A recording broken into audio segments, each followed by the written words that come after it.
Chapter 1611. Wait for ice cream. So, what was it that made you decide that you wanted to be a bard?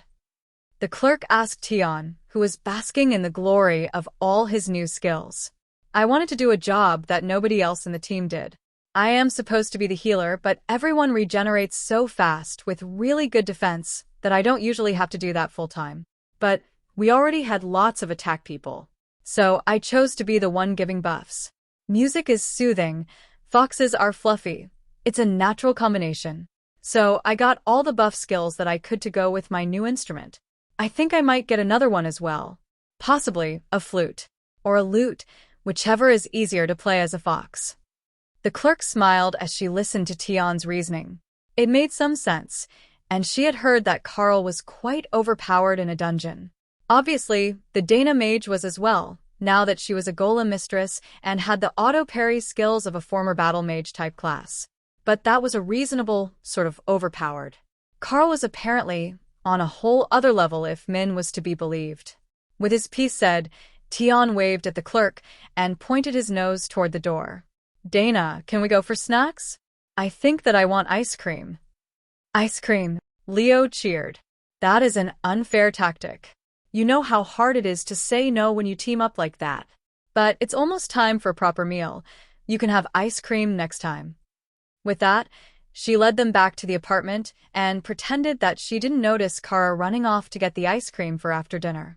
Dana said next time, but technically the next meal began the moment this one ended. Is there a reason we're going back to the room other than to eat? Because I see food right there. Leo noted. We all need to practice if we're going to get stronger. Even you.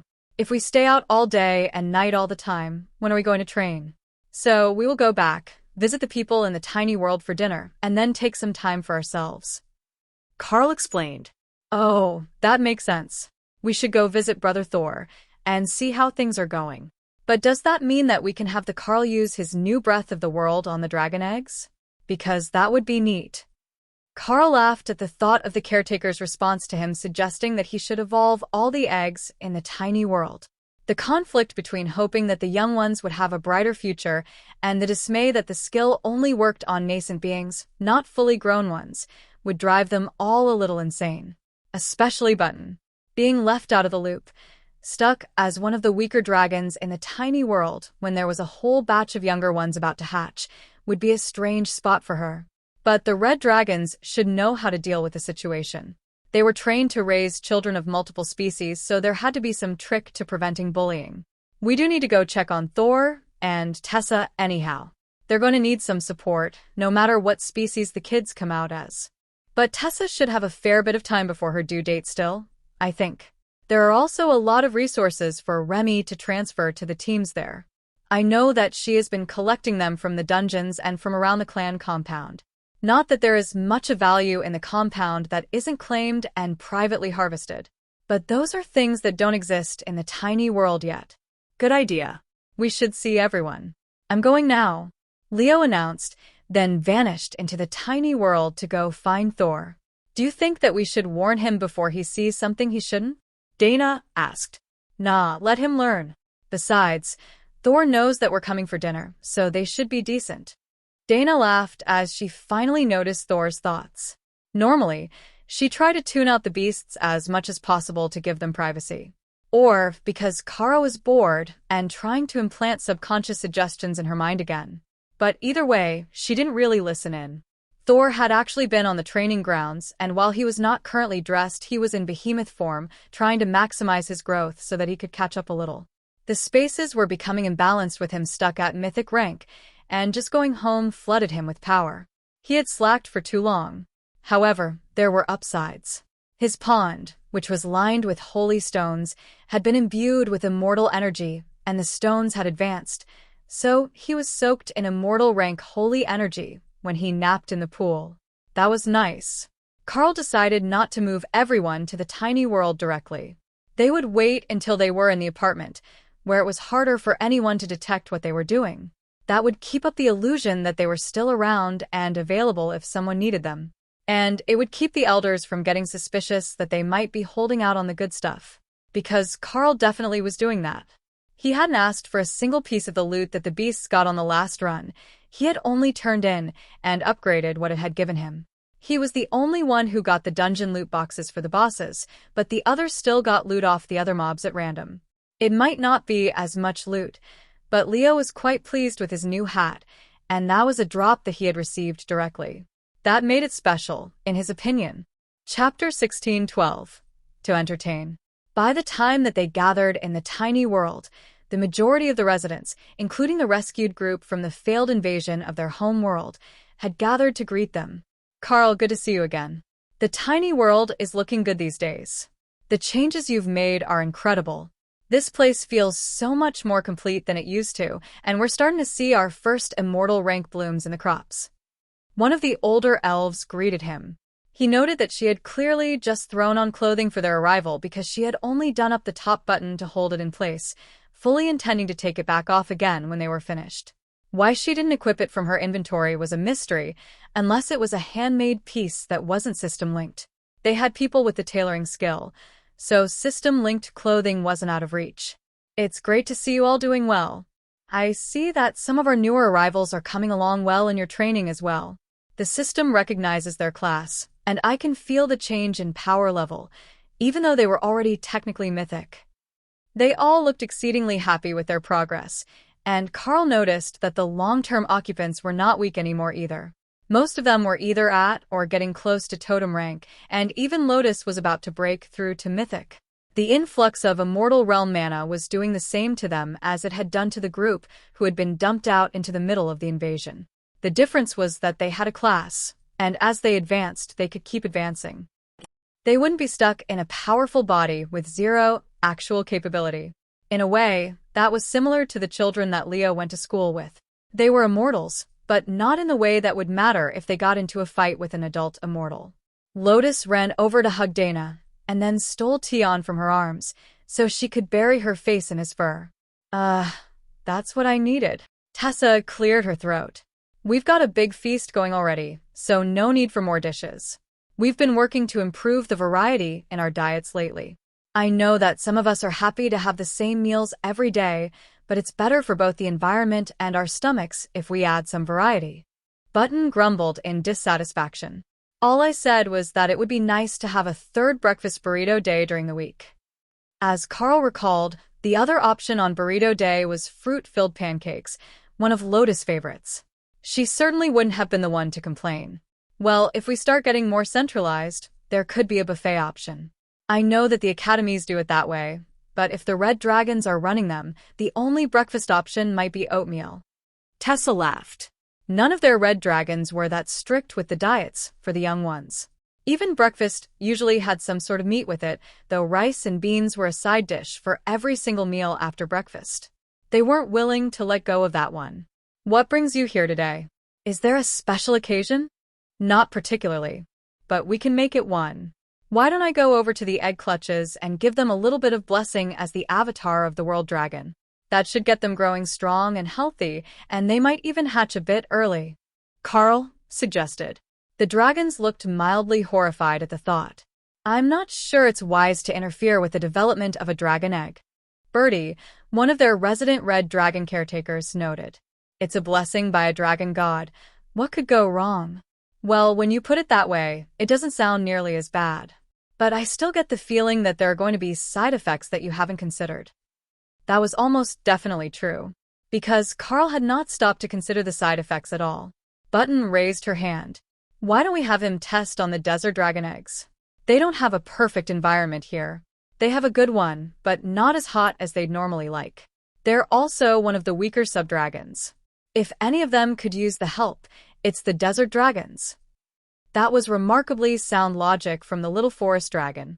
Start with the weakest first, as they would be the smallest loss if the technique didn't work. Then they could move up through the other clutches. Raced, the silver dragon, smiled as he waited for Carl to start his work. The silver dragons followed the god of magic, and there was nothing more interesting to them than seeing powerful magic in action. Any magic, really. Unlike the blue dragons, they didn't seek knowledge for the sake of knowledge, but they did love every sort of magic, and most especially new magic. If there was a spell that he had never seen used before, He had to be there. All right, dinner first, and then we can start seeing all the new magic. Tion giggled as Lotus' face tickled his belly. I can show you magic before dinner. I learn new magic. Show us, show us. Tion floated out of her arms and brought out his zither to play an alluring tune that caught the attention of everyone in the tiny world. Fox God charm washed over everyone's minds, finding no enemies to enthrall, but setting everyone else's minds at ease and building an affinity for the tiny fox. That was perfect. Not only did it bring all his new friends over for dinner, it put them all in a good mood as well. Music really was the way to warm the heart of the people. Chapter 16:13. Carl's memory sucks. More of the residents of the tiny world arrived for the dinner service, and that was Tion's cue to change to a more upbeat song, instead of charming everyone and distracting them from their meal. You know, this isn't half bad. We've got a lovely fox playing for us, mystic cooking created food, all the high-class ingredients we could ask for. Though I suppose that isn't special to you, living in the immortal realms. Ophelia noted. Actually, a lot of what we eat comes from the pantry here. Someone has been on a baking binge, so we just sneak snacks. Carl corrected. The Werbear laughed. That's Lotus. She's convinced that if she doesn't keep the pantry full, there is a chance she will run out. There are a lot of people in the space now, and she is the only one who devotes herself entirely to the creation of sweets and snacks. But why not use the immortal ingredients that you have available there? Carl shrugged. As far as food goes, the difference between mythic and immortal isn't that large. The type of energy is different, but our bodies can convert it easily enough. Or mine can. So, it's not a big loss to eat what's here instead of pushing myself to use only the highest quality magical resources. There are many of the clan members who do feel that way and only eat to gain as much energy as possible. But there are also those who simply love cupcakes. I know that it will be a while before anyone here is ready to reach tribulation, but I am not convinced that it will be hindered by the food. If anything, you've got the advantage with everyone eating mystic cooking created dishes every day. In most of the mortal worlds, that's not a thing. However, if you'd like, we can purchase and transplant more immortal world plants here for you to cultivate. That might give you a boost. That might be acceptable. If you pick up immortal crops, we will harvest them along with everything else. The guild members have been quite pleased with the resources we have been sending back and have only had minimal complaints about the change. Complaints? Dana asked. Ike, the blue dragon librarian sent to the tiny world to record the experiment with the baby dragons, patted her on the shoulder with a sad smile. Minor ones. Things like complaining about us leaving Sapphire in charge of the mythic dungeon teams, or that we only have 3 classes among our new myths. Things like that. Personally, I think that they got spoiled having you as a tank. However, one of the Beast Rangers got a skill that let them bond a second beast, and that's going to be great when they find the right beast. All the Beast Rangers that Carl had advanced from the myths who had come from the immortal invasion had bonded with damage-type beasts, not something that would be good for a main tank. But most beasts didn't want to be the main tank anyhow. It wasn't as efficient as having a warrior do it. Still, they had the shamans for healing, the Beast Rangers for damage, and the assassins, who could do both damage and crowd control. It wasn't a bad combination. It gave the warriors a purpose in life. You could make us an updated trial ground in the tiny world, and then we could push our power up toward the immortal rank more quickly. One of the shamans suggested. That's actually not a bad idea. I've been holding off until I'm a bit further through the immortal realm progression so that you're not getting opponents who can only be slightly stronger than you. But soon I'll be able to give you a good enough trial to help you level right to tribulation. Carl agreed. Other than that, things are well, both in the Alliance and in the Guild. Our crafters are doing exceptionally well lately, and we're beginning to turn out some totem rank items. That's really helped our cash flow. Of course, the ladies who are still in mortal ranks come to help out every few days as well. Miss Ophelia is going to make the totem rank teams cry when she advances. The blue dragon joked. Oh, that reminds me. I've got a gift for Naksha as well. I keep forgetting to do the ritual to transfer it, but it's gone inactive on me since I couldn't fully use it. Carl replied, reminding himself so he didn't forget it again. A gift for me? The black dragon asked. An inheritance from your uncle.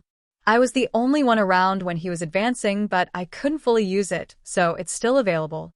Well, don't hold back. Lay it on me. Wait, let me put my drink down first. Thor nodded with a sage expression on his face. That is the true Darklight host way. The art of hold my beer and let me try something. It is a time-tested path. Carl laughed at the behemoth's joke, but Thor wasn't wrong. Instead of replying, he focused on the black dragon inheritance that was lingering in his mind, and then targeted it at Naksha. Keeping it coherent as he pushed it through his mana flows and out his hand as he patted Naksha on the head was not easy. However, the moment that the first threads of the inheritance touched her, the whole thing coalesced and surged into the more suitable target. Naksha's power surged, and she began to transform. Dana used levitation to lift her into the air, so she didn't knock over the food as her dragon form fused with the inheritance and expanded. She was receiving a massive influx of power from her family lineage, and what Carl could tell was favor from her deity. The black dragon god's essence was unmistakable, and Carl knew that feeling of divine attention very well, after having been warned multiple times about his fondness for small dragons. Chapter 16:14. For the Guild. Naksha surged with power, and Carl began to channel more of it into her as the dragon advanced, moving past the bottleneck and into the mythic rank. His idea was that if he gave her everything that she needed to reach immortality while the inheritance was merging with her body, she should have much less trouble advancing. The process was much like an evolution, in that her body was undergoing a fundamental change, even though she wasn't changing species. She also received a new constitution-type skill, Carl noticed. Her name in the system interface wasn't the same as his, but there was a simple silver symbol on either side of her name. Perhaps on par with an elite mob in the dungeon? The sort of sub-boss that led certain groups? Or perhaps it was a class-related thing. Either way, the dragon was gaining immense power, and her dragon form was expanding rapidly as she made it to mythic rank. That might also be an issue for their group composition, though without Dana at Totem, they no longer had a full group. Well, not from the core members of Carl's adventuring group. There were other Totem-ranked members of the Darklight host that they could go with. Then, Carl remembered that there was more he could do for the guild. He was still technically a branch leader for Drod, so it shouldn't be wrong for him to give them rewards. Currently, the guild had Eternity's Blessing, a mythic rank item that gave the whole guild combat power equivalent to the peak physical condition for their species at that rank. But he could do better than that now. While everyone else focused on the continued growth of Naksha, and Carl continued to add power to the Black Dragon, helping her assimilate the inheritance, his mind wandered to the system menu. Guild Darklight Host. Guild Rank Branch Leader. Guild Skill None available. Guild Items 1 out of 5. That was interesting. Not only could make and link for more items for the guild, he could assign them a skill. Carl checked the option to see what he had to do to activate the function. It said available, but didn't specify what the guild skill was. At Immortal rank, a branch leader may assign one common grade skill known to the branch leader for use by all branch members. Carl looked at his skills and realized that he didn't actually know many common grade skills that weren't something that most of the guild could already use. Anything really good was rare or epic grade at the very least. Some were marked as class exclusive and unavailable, but most were simply too high of quality to be used. Then, Carl laughed as he realized there was one common grade skill that he could assign to the whole guild. Golem. Not the advanced golem spells, just the basic golems. But how funny would it be if every single member of the Darklight host could use a golem?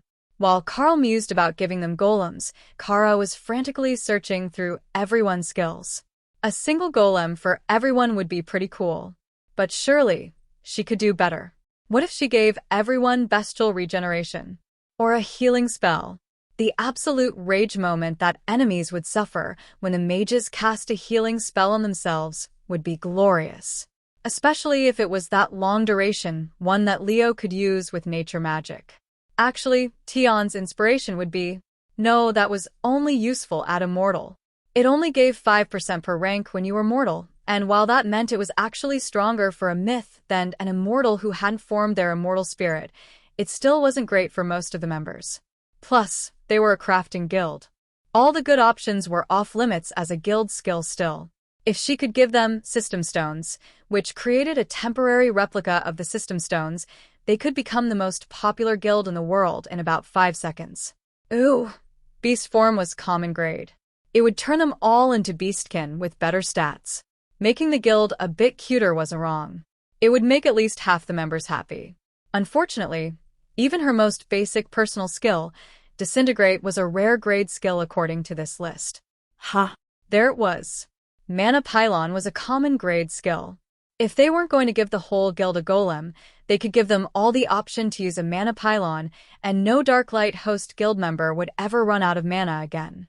It was either the Mana Pylon or Regrowth, in Kara's mind.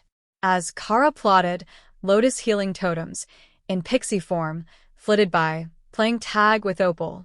It was turning the area into a riot of sparkles, which mingled with the black mist of death magic that the inheritance was giving off.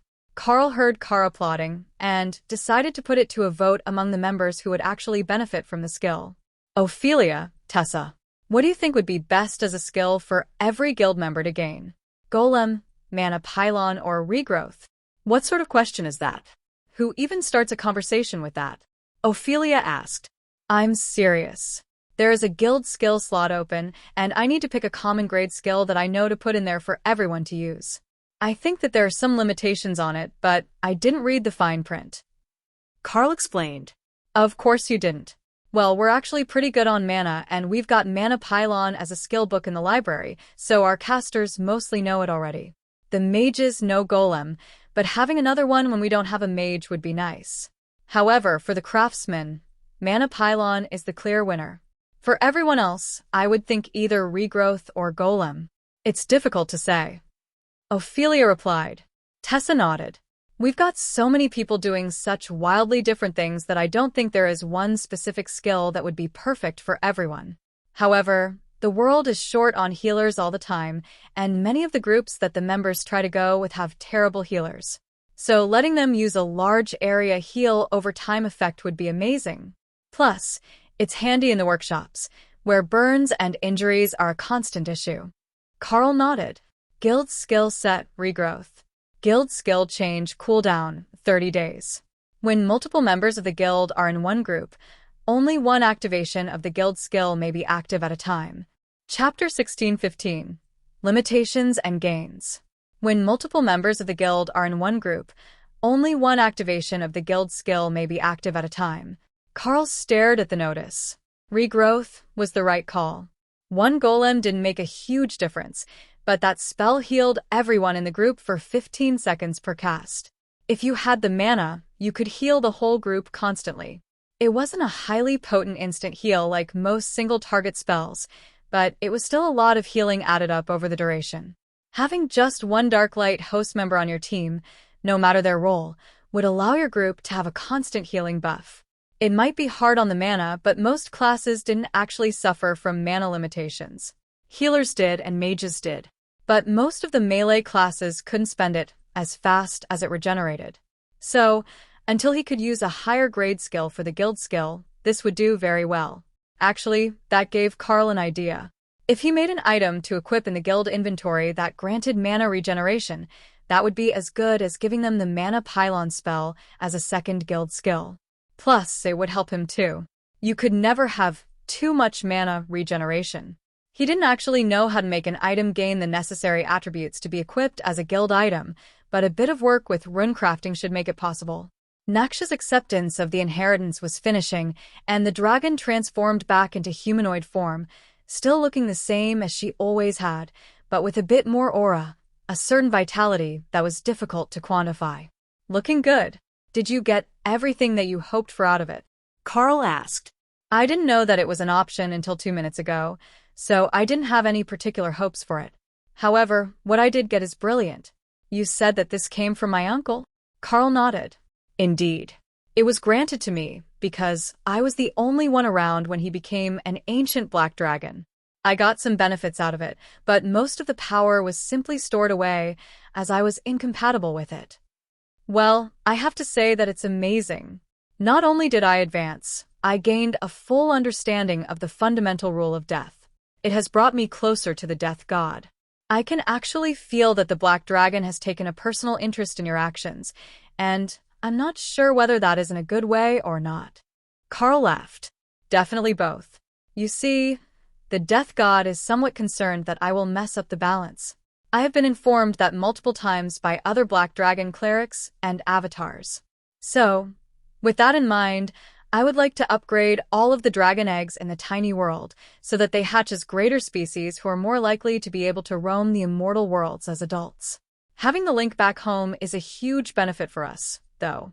We can still get what they need to grow properly while having immortal energy in the tiny world. I'll tweak the space a bit more soon. I have skills that will be spectacular for the space. I just haven't made the alterations yet. In that case, we will be looking forward to it. Do you think that the changes will help everyone else advance? Carl nodded. If I'm right, it should allow everyone in the tiny world to advance much more quickly than usual.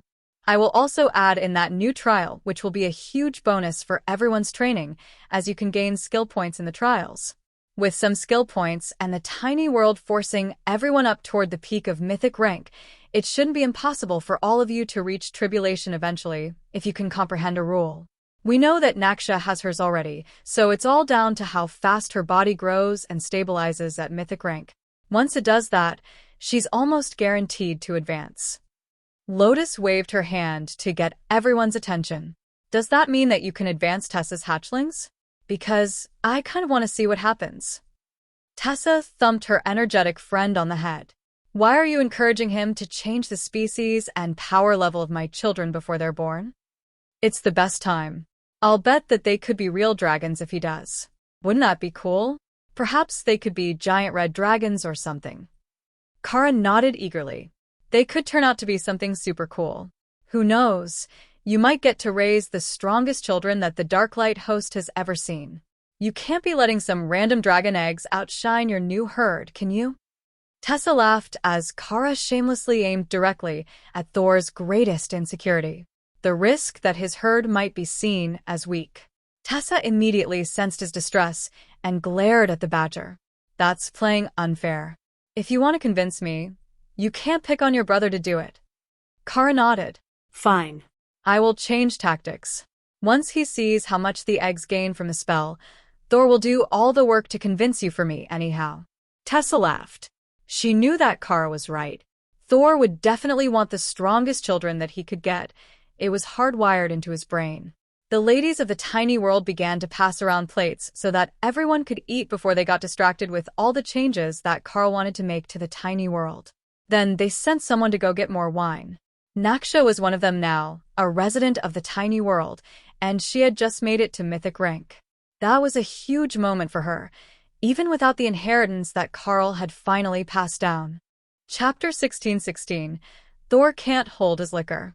The dinner quickly turned into a party as the residents of the tiny world decided that Naksha's advancement was no something that they could gloss over, hoping to get Carl to do the Carl-type things faster. He would get to them, even if he did it in the morning. Our first cleric to mythic rank. Congratulations, Naksha. Ophelia cheered, getting the party mood started. Carl cheered and took out both bottles of the wine he had purchased from the clan. This was a wonderful moment to test it out, as he hadn't tried it since he had purchased it. He had tried the one flavor before buying, but the other was entirely unknown. Ladies, this is a local specialty of the New Home clan. I hope that you enjoy it. I haven't had a chance to properly taste it yet. It was only a single small cup per person, and a lot of whining by Button about being excluded from the liquor, but everyone toasted to the event and sipped at the immortal rank wine. It contained a huge amount of energy, even the version that was made by the apprentices of the monk's winery. Enough that Carl could feel Thor's power surging at the bottleneck. He had been holding back, but with the change in both his space and the tiny world, it had only taken a single trigger to push him past the bottleneck. That was most likely the result of Limitless, an old skill from the Packmaster class. At the time, it hadn't been a big deal. He had only taken it to get what came after. But now that Thor and Opal had both had their evolution skill used on them, it was showing its might. Limitless, passive skill. Beasts evolved by the Packmaster have an increased chance of surpassing milestones in development. And now Thor had done exactly that. Only, Carl had not planned for this. He hadn't expected a bit of wine to have that much of a growth effect on the behemoth. That's not what happened. Carl laughed. Thor had been repressing his growth so that he could stay closer to Tessa while she was expecting, but he was a complete and irredeemable lightweight when it came to alcohol, and one glass of strong wine in human form was enough to loosen his grip on his mana pool. That let the immortal energy from his space flood him, driving out the old mortal energy and forcing him up to the next rank. And now, there was a storm brewing in the tiny world. Well, what do you know, I could have advanced here instead of blowing up Ozof's mountain. Remy noted. Naksha laughed. I don't think that you're supposed to want to advance in a hidden realm. It might cause others to notice the tiny world, and the strongest one here is Carl, who can't defend it if someone at the supreme rank decides that they want to see what is going on. Remy shrugged. We're still in the house in the clan compound. If anything, they'll think that we're doing something weird with tribulation lightning in our rooms. Thor grumbled as he transformed into behemoth form and jogged off into the plains, where there was nothing around but open grassland and no valuable plants. Drinking was dangerous. Naksha cheered him on as the lumbering behemoth covered more ground in a single step than she could cover with a flap of her prodigious wings. Thor was rarely in his full behemoth form, but he was absolutely enormous, nearly 200 meters if you counted his tail, and he was still growing as he began to advance. Sorry about that. I didn't mean to step on your party, Carl whispered to the black dragon. Look at it this way, now we share a birthday, me and Thor. We've both advanced at the same time, and you didn't even have to do anything drastic, just get him a bit drunk so that he stopped holding himself back. I don't even think that he was doing it deliberately, he just didn't want to be separated from his Tessa. Carl winked at her. See, those herd instincts are strong. Just wait. Not more than a year, and I will have fully adapted to Mythic, and I will be ready to advance as well. I have the knowledge that I need. It is only a matter of physical development. Hey Thor, since you're advancing on the same day, you get to share an advancement birthday with Naksha now. Take good care of your herd members, and soon you'll have a whole bunch of immortals to look after. Carl joked, hoping to relax Thor before the first bolts of tribulation lightning hit. The storm was definitely brewing, which Carl didn't think was actually possible within a separate space like this. But he could also feel divine attention on them, so clearly they were not so well hidden that the gods did not notice a behemoth reaching immortality. Thor thought about moving to a space, as that had been the key to advancing without causing a scene for the others. But Carl knew that it was a lost cause. By the time that they noticed the clouds forming for the tribulation, it was already too late. The bottleneck had been broken, and the outcome was inevitable. If he tried to leave now, the best-case outcome was that he would be crippled as an immortal, missing out on the essential energy for his transformation. Thor settled in around the middle of the grasslands, just in time for the first lightning strike to impact his body. The energy crackled over his scales, but Thor had Eternal Lightning and Bulwark, both active on himself, with all the damage reduction of a behemoth. Behemoth's vitality triples regeneration speed. Impenetrable Bulwark reduces damage taken by 20% plus 1 point per day of the behemoth's age. Limited invulnerability. The target ignores all attacks under 10% of its total health, and an equivalent amount of all attacks stronger than 10% of its total health. Between the three skills, his innate lightning resistance, as an evolved lightning Sero, and the gear that Thor was wearing, he hardly took any damage from the tribulation lightning at all. 2 strikes hit at once, then 3, 4, and 5. All without Thor's eternal lightning even showing any signs of faltering. Chapter 16-17 Epic Thor. After the 6th round of lightning, the storm in the tiny world began to fade, and Thor's body, still crackling with energy, began to change. The bright green and gold of his scales shifted to more of a deep emerald and platinum, while his size expanded even further. Carl understood that a behemoth should live up to the name, but at this point, Thor was becoming absolutely overwhelming in size for any sort of living being. Not even the greatest of sea creatures could match up to that sort of bulk. If he couldn't transform, it would simply be untenable to keep him around. There wasn't enough food in even a place like this to sustain that much mass. Thor thought that was an amusing idea, having to actually eat enough for his size. The impenetrable bulwark behemoth fed mostly off energy, and with the immortal realm mana that suffused the tiny world, he mostly ate because it tasted good, not because he needed the nutrients. But now he had other things to celebrate. His innate skills had advanced when he reached the immortal rank, and they had become a more effective version of their base forms. For example, unobtrusive behemoth now allowed him to specify his size up to 50 times smaller than his original form, instead of 10. The blockade, skill for creating a wall of ice or lightning, no longer created 50 cubic meters per rank of the caster. Now, it created a flat 5,000 cubic meters of ice or lightning maximum. For controlling the battlefield, that would be absolutely amazing. But that was common to many higher-rank skills. Remy's thousand-year flood had gone to 1 billion liters per minute and could theoretically cover a square kilometer in a meter of water in a single minute. Unfortunately, she hadn't had an opportunity to test it out yet. It wasn't a damaging spell, and they hadn't found anywhere that they wanted to flood on that level. However, Remy had high hopes for the spell. It should increase by 10 times again when she reached the beginning of Void stage, and that would make it a truly impressive flood, with as much coverage range as her usual use of the Thunderstorm spell, which dumped much less rain on people. Putting a meter of water in an entire dungeon instance would make things so much more fun for her as a Naga.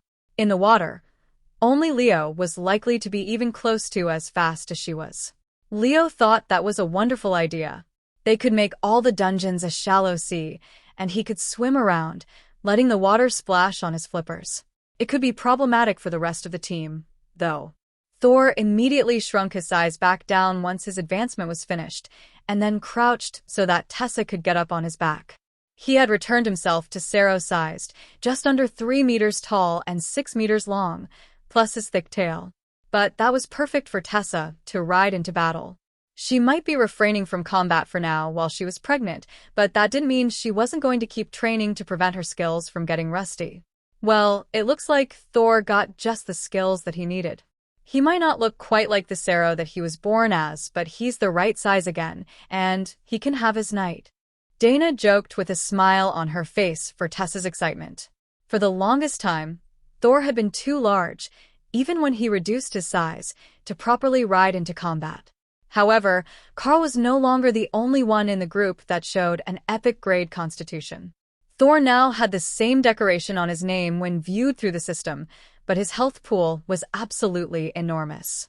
Compared to Carl, who could now be considered squishy for a world boss, damaging Thor was the equivalent of trying to hack your way through a mountain of dwarven steel. Behemoth's vitality tripled both of their regeneration rates, but it was a percentage of total health per second. What Carl could regenerate could not in any way be compared to what Thor could regenerate. Plus, with limited invulnerability, 10% of Thor's health was a hit hard enough to one-shot Carl. Naksha frowned as she saw Lotus trying to carry a sheet cake larger than she was. Happy Advancement Day Naksha was written on it, with Thor's name added in green at the bottom. That didn't seem like something that Lotus would do when there was the option to bring out 2 cakes, so Ophelia must have stopped her. This one cake alone would be more than enough for everyone, and then they could snack on all the other sweets after. Everyone was already in party mode anyhow, with the local wines being passed around now that Carl's had been finished. They weren't going to need much food.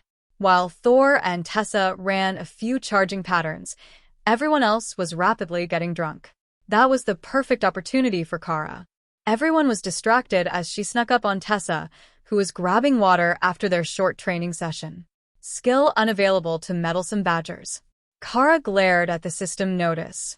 She was quite certain that she should be able to use what Carl used, but it wouldn't let her use Breath of the World. Absolutely unfair. The gods were picking on her. That expression tells me that you tried to do something, and the system told you no. Tessa laughed. Kara grumbled, but nodded. You tried to upgrade my children, didn't you? Of course. What else would I have done when everyone was distracted? Other than check my pockets for trinkets? Yeah, other than that. Thor laughed and patted his little sister on the head before recovering Tessa's pencil from her. I think that we might be able to convince her to let Carl do it. Stronger offspring is good for the pack. He might have a different reason, but at least Thor was on her team. Chapter 16:18 Targeted Abilities. Carl came over with drinks for everyone, including a juice for Tessa. If you want me to give it a go, I can do it. The change is worded like this. Breath of the World, artifact grade crafting skill. When used during crafting, imbues items with the power of the World Dragon, increasing quality by 1 grade. When used on magical items or resources, improves quality by 1 grade. Hidden effect, when used by a World Dragon or World Dragon avatar, can be used to create sentient items, imbued with system functionality. If used on a non-sentient or nascent magical beast, this skill will trigger immediate evolution into a sentient form 1 rank and potential higher than its base. Carl wrote out the system description, and Tessa read it carefully twice over before nodding. I don't see any harm in it. It's specifically designed for use on nascent beings, so eggs or pregnant women. The only question is if it will count as a magical beast. Carl nodded. It should. The system usually counts dragonkin as magical beasts for the purpose of casting buffs. So, you want me to give it a go? What are the odds of them evolving into something that is in an egg? Because I'm not sure about that outcome, even if it saves on the long pregnancy part. Kara laughed, but she was blocking her thoughts from Carl, which was totally not suspicious at all. He stared at her for a second, trying to guess what she had foreseen that would make her laugh like that. But she wasn't going to explain. Alright, here we go. The single target version. Breath of the World activated, multiple valid targets found. Activating. Evolution successful. Dragonkin evolved into Divine Lightning Behemoth. Evolution successful. Dragonkin evolved into Divine Lightning Behemoth. Evolution successful. Dragonkin evolved into Divine Lightning Behemoth. Evolution successful. Dragonkin evolved into Divine Lightning Behemoth. Evolution successful. Dragonkin evolved into Disciple of War. Elite evolution paths confirmed. Breath of the World. Activation complete. Congratulations. Carl informed Tessa, who was silently staring at the notification in her system interface. Does anyone know what a Disciple of War is? Thor asked, curious what he was getting for children. If my guess is right, it's going to be an immortal-born red dragon. A more powerful version of the war god's favored children. Carl suggested. Thor smiled in satisfaction. 5 new additions to the herd, with 4 behemoths and an immortal dragon? That was pretty good. I think that I need to go sit down for a bit. Thor led me a hand. Tessa informed them. Right, there might be side effects. Let us know if you need Lotus and Tion. Tessa nodded, then waved her hand for Carl to go away. Go, play with the others. I will be fine, just a bit worn out from all the exertion and the shock. Thor and Tessa left for the main house, while the celebration continued outside, and progressively stronger liquor was brought out.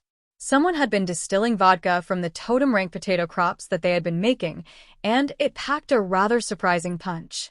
With his constitution, not much would get Carl drunk, but that stuff could. 2 hours later, Lotus was gently snoring as she cuddled Tion, and Ophelia carried them both back to the house, so they didn't get sore from sleeping on the grass.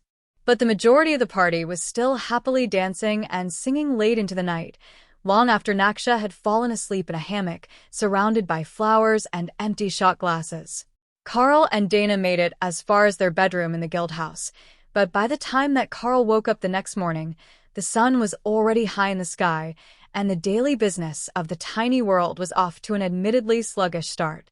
Only about half of the residents were even mobile when Carl got up, and the quiet told him that neither Kara nor Lotus were among the early risers. If either of them were up, it would be much louder in the tiny world. Now that he was up, Carl began making plans for the best way to get through all the eggs in the tiny world. Then he realized that he didn't have to. They were not out in the wild, they were in a separate space that he had full control over.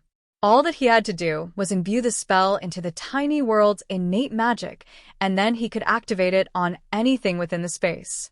Even the plants could be upgraded into higher-grade versions, though that might be inadvisable, as a higher grade wasn't always the same plant with the same properties, and it could leave them short on needed materials for potions and dinner. Being short on the best ingredients for cake would certainly cause a riot. So, Carl moved to the spare room, the entrance to the library area, and sat down on one of the comfortable cushions to begin his work of changing the tiny world. It needed some changes anyhow, including an improvement in the defensive structure and the mana levels inside. Then, with Breath of the World added and a tweak of the fundamental rules, it would be as good as he could make it for the moment. And 2 of his 3 class skills were going to be essential to the process. All Things Are Pets allows the creation of pet space, separate space, including a suitable kennel and food supply for any species of bonded creature, living or undead. Increases growth rate and prevents illness. World crafting enhances a world or domain type separate space with the fundamental rules of creation and life. He didn't need to actually make the living spaces with All Things Are Pets, but adding the spell to the tiny world would make it even more optimally adjusted to the residents, with a bonus to their growth rates, and it would give a bonus to the growth of food crops. For a space that was more of a vacation home than a storage space, both were necessary adjustments. As an added bonus, it would allow them to move some crafting into the space and have the experts gain some passive bonuses from Breath of the World. Not as good as if Carl were casting it directly, but having it imbued onto the tiny world would make it more likely for them to create high-grade items. Chapter 16-19. Edit the Tiny World. Carl made himself comfortable as he began the work of editing the whole tiny world without causing anything to destabilize. He knew that the normal way would be to completely reset the tiny world spell and reconstruct it from scratch, but there was so much in here, so many living things and not just the people, that it simply wasn't practical. If he could make a second space and then move everyone, it would be a different story, but as things stood, many of the plants wouldn't even survive outside of the tiny world, and they would take forever to transplant into the beast space, even if they could find space for them. They probably could, as the spaces expanded so much at a mortal rank. But that was not the point. The first part of the process, imbuing more of the fundamental rules into the space, was easy. They were close to matched with his understanding from the last time that he did a renovation on the space. So he could quickly move on from that to improving the mana levels in the space. Carl made them more like the bedroom spaces in the clan, where the mana had been optimized for growth. The arrays were normally a pain to keep active outside, but here in the tiny world, Carl just needed a way to get enough energy into the spell, and then he could make it self-sustaining. The only issue was that if he made the space draw too much power, it would become obvious to others, even when hidden. While it was simply sitting closed, it was largely stable and maintenance-free. But when he drew power out or someone traveled back and forth, they took a bit of the power back with them, and without immortals in the space, it would not regenerate on its own. The balance of the world relied on the innate energy production of the residents, and only mortals were living in the space full-time. If Thor and the others spent more time in here, the energy that they regenerated while their mana pool was full would radiate out into the tiny world and keep it balanced. But everyone had things to do, and their spaces were personalized, much more comfortable than the tiny world for the beasts. The rebalancing of the world around the adjusted fundamental rules was going smoothly, and Carl had the mana level set just right, so he moved on to the final stage. Adding the new skill to the rules of the world. That would be the most difficult part, as it was a system skill, but he wanted to integrate it with the world, and not just create an artifact that would replicate the effect. Fortunately, Breath of the World was designed to be used while crafting. He might be altering a spell, not making a physical object in the traditional sense, but the spell was incredibly compatible with his efforts. The hard part was making it into a passive buff for everyone in the space, and not a constantly active spell, which would drain a huge amount of mana. Carl wove the spell through the tiny world's creation, and then adjusted it down, until it was more of a blessing added to the tiny world than a separate effect. That was perfect. The final step was to add the ability to target creatures in the space for activation. That way, he could guarantee the activation when he needed it, like for all the dragon eggs. They would most likely all advance without him doing anything else, now that the effect was active. But forcing the effect would ensure success before they hatched, and the effect no longer mattered. The moment that they were hatched and sentient, the spell would no longer consider them a valid target. Time always felt irrelevant when he was working like this, so it was no surprise when Carl opened his eyes, and it was dark again. Instead of bothering anyone, he simply looked into the space and observed the passive effect that his work was having on the tiny world. But what he found was a whole series of surprises and chaos. One of the eggs was for a sandrake, and Carl knew that more than one of the beast rangers who had gained the ability to bond a second beast had been thinking of bonding it. However, now it had evolved into a sand dragon and hatched without warning not long after Carl put the effect in place. That wasn't really an issue. Many of the eggs were close to hatching, which was why Carl had wanted to do this now. The issue was that the dragon understood their intentions, and he was far too enthusiastic about picking his partner. A partner who couldn't bond him because the Beast Ranger class was incapable of bonding dragons. So, one very confused Beast Ranger was being pinned to the ground by a small tan-colored dragon who considered her his personal property. She wanted to bond him, he approved, and that made her his guardian. He was absolutely certain of it, and no silly red dragon was going to tell him otherwise. The Beast Ranger was an obsession demon, slender and agile, not at all physically designed to dislodge a 30-kilo dragon from her chest. But her beast, one of the dire wolves that all the rescued slave Beast Rangers had chosen from, was on Team Dragon. Or, he just wanted to nap where the warm dragon was.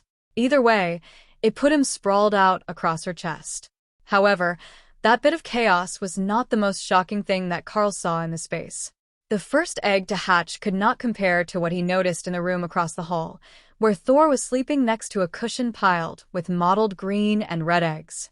Those looked rather large. Tessa was not going to be happy with Carl when she saw him next. He should probably prepare a gift of some sort. Chapter 16:20. Reliable Student. Indeed, Tessa was not impressed with the effects of the Breath of the World spell. It worked exactly as advertised, but she had not signed up to be laying eggs.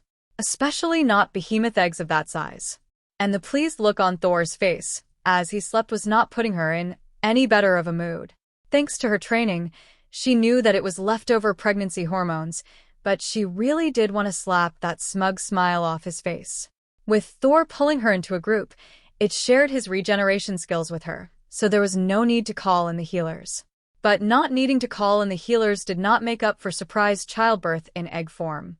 No matter how pretty they were, deep in her mind, draconic instincts to protect the nest were stirring. They were similar to the motherly instincts of most other species, but as a red dragon dragonkin, her instincts were much more violent toward anything that threatened her clutch. And that was saying something, given how violent the average dragon was about threats to their eggs. Carl scanned the tiny world and saw that the dragon eggs were happily absorbing all the energy that they could get. They were close to awakening, and the change in the world was enough to trigger the effect automatically as they approached the limits of their development in the shell. Watching them gave Carl an idea. The Haint and the Sword of Champions both had life and soul energy stored. If he targeted a few of the most promising eggs, he might be able to push them to a whole new level. The extra energy should be able to push them right to a bottleneck, and then they would advance not long after hatching. Not a change in species or potential, but a head start on life. It would deplete his stores, though. With that in mind, Carl decided to save it for Tessa's clutch. The other dragons were all foundlings, and he had given them the best possible opportunities, but Tessa's were family. Family always got special consideration. Dana was with Ophelia in the kitchen, where a small group of elves were gathered, arguing about whether today was a birthday, a holiday, or a special event. All of them called for different menus, apparently, but the day could be counted as all of the above. That was causing some contention, as simply making everything was too much for the time that they had, and the more time that they spent discussing it, the less time that they had to actually make the food. They were not the only ones with plans, though. Button was awake, and she had managed to wrangle one of the elves who was supposed to have a day off from the kitchen into a devious plan to teach her how to make breakfast burritos. In her mind, they were the perfect food, combining meat, eggs, vegetables, and bread into one convenient envelope, putting them one step over pizza, which was messy and cheesy to eat when it was hot. But the goal was not just to get her favorite food whenever she wanted it. No, she knew that the eggs were hatching, and this was her first and best chance to recruit more agents of chaos in her petition to add a third breakfast burrito morning to the meal schedule. If she got enough votes, Surely she could manage it. By the time that Carl made it downstairs, the meal plan for the day had been settled, but everyone was in a state of panic, ensuring that all the eggs would have a responsible adult around when they hatched, that there would be fresh food for all the baby dragons who might arrive today, that there were rooms ready for all of them, and that someone was watching Kara. No way was the badger not going to try something today. Little did they know, Kara was not just a mere chaos insider. She was also a most cultured chaos enjoyer, and she was greatly enjoying this day. She didn't need to do anything at all to introduce chaos into their day, so she could just lay back and watch it happen. Having a guardian just meant that she had someone to drink with. Meanwhile, Remy had grand plans.